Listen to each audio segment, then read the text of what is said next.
Welcome to the shed pads and welcome to the Mercedes Diffuser area that causes so much debate as we head into the Austrian Grand Prix. And in particular, this part right here. This is the part where the FIA, Ferrari and Mercedes are falling out over. Now the story behind this is quite simple. Ferrari developed a concept very similar to this before the season started. They presented it to the FIA and they were told under no circumstances could they run out on the floor because it didn't conform to the regulations. However, since the Canadian Grand Prix, Mercedes turned up with this update on their car and had it passed by the FIA. Ferrari asked for clarification with the FIA. The FIA said no, it conforms to the rules and they were allowed to keep it. Ferrari are naturally upset about this, and this is where this whole storyline is coming from. Now, there is some debate over why Mercedes were allowed to keep theirs and Ferrari weren't. And this is where it gets a bit speculative because we've not actually seen the Ferrari comparison to do side by side. But it's all to do with this rule here, which is basically C3.5.10. Now, as you can see, it's quite specific in what it says. It says the floor corner bodywork is exempt, but must lie in its entirety within the RV floor corner, have up to 3 sections on any X plane, have up to 4 sections in any Y plane, and have up to 2 sections in any Z plane. Sounds complicated? Let's break it down. All it means is if we look at these jagged edges here, they're not allowed any more than 3 sections. As you can see, the Mercedes clearly conforms by that. The second part is the RV floor corner.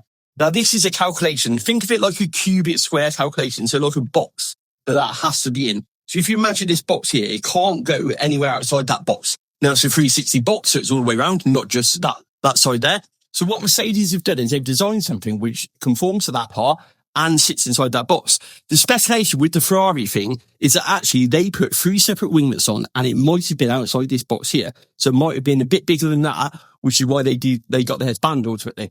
Mercedes have presented theirs to the FIA. The biggest thing that they're talking about is they're talking about this, which I'll show you on the next picture here. So this is from Auto Racer and this talks about the floor. And if you look here, this is the actual floor.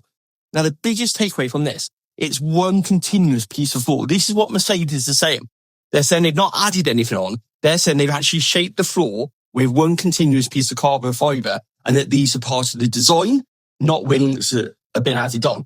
Ultimately, we all know what this is doing. This is directing the flow of air around the diffuser area. If that area is much better on your Formula 1 car, your floor performs better. You therefore get better downforce, better grip, better lap time, and of course, you get improved tyre wear. That's what this is doing, make no doubt about that. Now, Ferrari's argument is, how can Mercedes have this and that Ferrari can't? We don't actually know.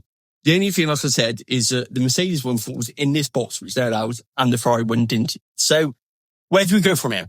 Well, Mercedes are saying they can't change this on the car. They're saying the trucks were left for Austria. They're saying they're on their way. They're saying this is fundamentally a part of the chassis. You can't just change this at the track. You can't just get an angle grinder and just cut this off here. They're saying you need time to prepare a new floor. So any technical directive by the FIA that's brought in would have to be done with the allowance of letting teams adapt, i.e. Mercedes adapt, and come back to the track with a new floor, which takes time. Ferrari is saying, no, you said we couldn't have it, so therefore it should be banned immediately, and Mercedes just need to find a way to get around it and to put a different floor on that car. That's what the big debate is at the moment. Whether or not it leads to the FIA saying, actually, this is allowed, and Ferrari can then bring their own part, which could be what this clarification request is, of course. A clarification request sometimes is when the FIA get approached by a team because the team are not sure what another team's done. So when they ask the FIA for clarification, it does 2 purposes. One, it may get it banned. Secondly, what it does do is it prompts the FIA into telling them why that part was legal. So this could just be very simply the Ferrari is saying to the FIA, what is it on this Mercedes design that's legal that ours wasn't? So the grey area being clarified. The FIA then say, yeah, Mercedes done this, it's within that box, it's one continuous part, that's absolutely fine. That then opens the door for Ferrari to bring their own adaptive version from the one they had pre-season to the track so that they can get on with it. But as it stands, it's this part that's causing the problem, and it's this part that the FIA are looking to ban from this weekend onwards potentially.